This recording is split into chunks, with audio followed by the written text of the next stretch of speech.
I wasn't saying anything. Your sound isn't broken. So clever. Today I'm gonna be doing my what reading. This is my segment where I talk about like what I'm reading, what I'm gonna be reading, and what I've read. I'll start off with this one, Golden Boy by Abigail Tartolin. This I ended up giving 3 stars. I really liked the pacing of it at first. It was really interesting and I was enjoying the POVs, but I feel like this book was like 50 to 75 pages too long, and I feel like it was kind of dragging and I was getting kind of bored with the plot and the characters. None of these characters I really had that much empathy for. I thought they were all kind of like bad people, except for maybe the main character, Max. I'm not like one of those people where it's like, oh yeah, like I love to like characters, but they just didn't really do it for me, and I had a hard time connecting with them. Like in the beginning, I really liked it, but then the characters were like acting how I thought they would, and they didn't have a lot of like suspense or mystery. But that being said, I really did enjoy the plot. It was about a truly intersex character, which I've never read a book about before, which was really nice to hear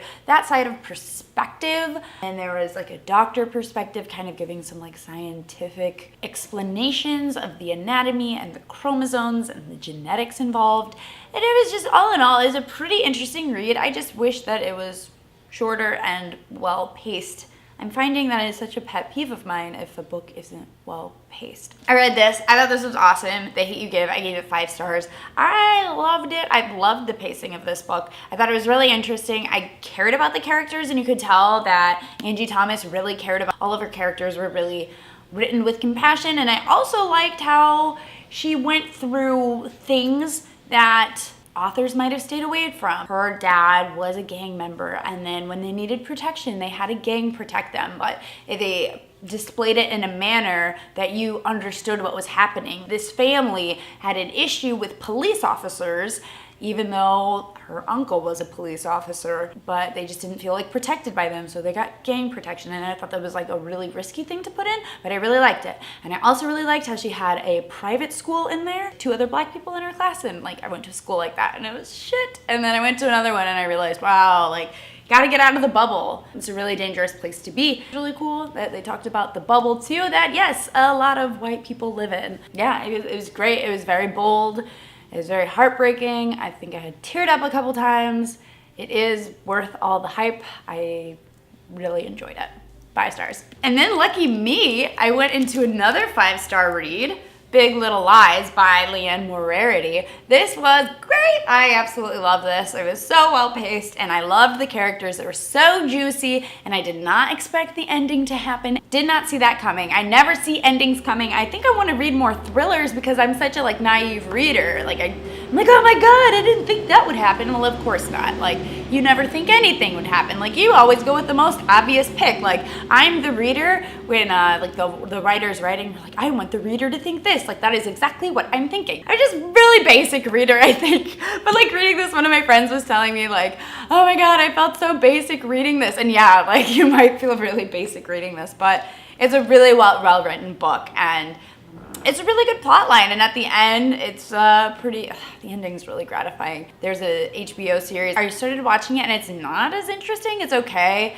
It is kind of slow, and I don't get why each episode is 1 hour, and especially after I read this, I'm like, I know what happens. Like, I'm not that hung up on it, but regardless, I love Reese Witherspoon. One of my favorite movies is Legally Blonde, and it's kind of like watching Elle grown up because you know like Elle would be kind of bitchy. HBIC, Head Bitch in Charge. It's fun. I recommend this one. Right now I am reading Harry Potter and the Order of the Phoenix. Great, I started reading this on my birthday. I thought I was gonna have other plans.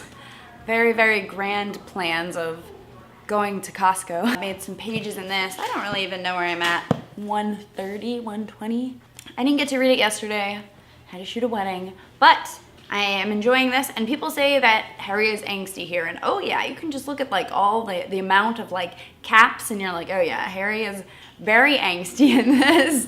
It's really fun to read and I really enjoy it, and I understand why Harry is angsty because they're like not letting him know anything. You're just a child, Harry. Hell no. Voldemort has tried to kill me twice, like once a few months ago. Like, who had to find the Sorcerer's Stone? Like, who keeps on having to deal with this? Like, this crazy guy's got a hit out for me and y'all aren't letting me hear about it. I feel like I can really empathize with Harry's character, especially because he's saving the day all the time. These old people are out of touch. Sorry, Mrs. Weasley. You're just a little out of touch. You don't know what's up.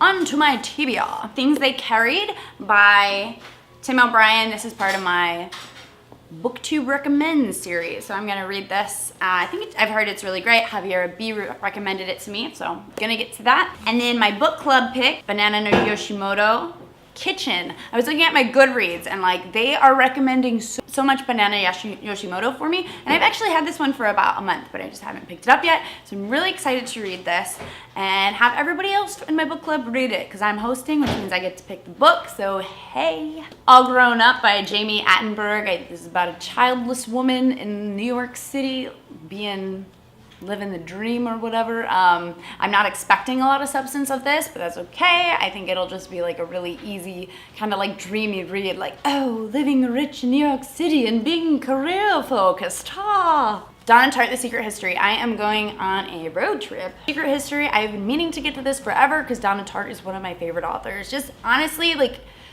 The Goldfinch was one of the best books I've ever read. And I've heard this is even better, so I'm really, really excited to read this. I'm also going to read We Free Men by Terry Pratchett. Never have read Terry Pratchett before, but I think this will be really fun. Shelby at A Clever Fox recommended this to me for my BookTube Recommends project, so I'm going to do this. And I think that's all I have for you today. Give me a comment, let me know what you're reading. If you've read any of these books, what do you think? I know probably 75% of you have read Order of the Phoenix, maybe even 85. Oh, that's a good video. What percentage of BookTube has read the Harry Potter series?